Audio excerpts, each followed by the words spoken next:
Welcome back to our channel ప్రయాణ గమ్యం. రీసెంట్గా మారేడుమిల్లి అనేది 2 days బ్యాక్ అయితే క్లోజ్ చేయడం జరిగింది. అందరూ తెలిసిందే. నేను అనేది అప్డేట్ ఇచ్చేంత వరకు కూడా మీరు ఎవరో వెళ్ళొద్దని చెప్పేసి చాలామందికి అయితే మనం వాట్సాప్ గ్రూప్లో చెప్పాం అండ్ యూట్యూబ్ ఛానల్లో కూడా చెప్పాం. చాలామంది చూసి అప్డేట్ కోసం ఎంతమంది అయితే వెయిట్ చేస్తున్నారో నాకైతే తెలియదు, కానీ సో ఈ రోజు అయితే అప్డేట్ వచ్చింది కాబట్టి మీ అందరి ముందుకైతే ఈ అప్డేట్ తీసుకురావడం జరిగింది. సో అప్డేట్ ఏంటంటే మారేడుమిల్లిలో ఉన్న దుంపవలస వాటర్ ఫాల్స్ అండ్ వలస వాటర్ ఫాల్స్ అని ఒకటి ఉంటుంది, అది and Chavidikota sun rise point ఏదైతే ఉందో ఈ 3 కూడా ఓపెన్ చేయడం జరిగింది. అండ్ ఇంకా క్లోజ్లో ఉన్నవి ఏమంటే Gudisa hill station and Amruthadhara water falls and Jalatarangini water falls. ఈ గుడిస హిల్ స్టేషన్, అమృతధార, జలతరంగిణి ఈ 3 కూడా ఫేమస్ అయిన ప్లేస్లు మారేడుమిల్లిలో. సో ఈ 3 కూడా ఇంకా క్లోజ్లోనే ఉన్నాయి.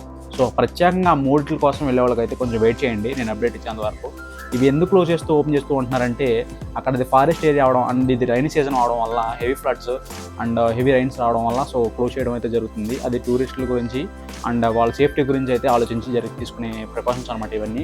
అండ్ చాలామంది అంటూ ఉంటారు ఏంటంటే 2 weeks బ్యాకే క్లోజ్ చేశారు అన్నారుగా, ఇంకా ఓపెన్ చేయలేదని. కాదు, 2 weeks బ్యాక్ క్లోజ్ చేయడం జరిగింది అండ్ రీసెంట్గా అయితే మళ్ళీ ఓపెన్ చేయడం జరిగింది. మళ్ళీ 2 days బ్యాక్ అయితే అది క్లోజ్ చేయడం జరిగింది అనమాట. సో ఫైనల్గా ఏంటంటే 3 ఓపెన్లో ఉన్నాయి: Dumpavalasa water falls, Valasa water falls and Chavidikota sunrise view point. ఓకేనా? మిగతా ఏమైనా అప్డేట్స్ కావాలన్నప్పుడు నేను అప్లోడ్ చేస్తాను. అప్పటి వరకు వెయిట్ చేయండి. మన ఛానల్ అయితే సబ్స్క్రైబ్ చేసుకుని వెయిట్ చేయండి.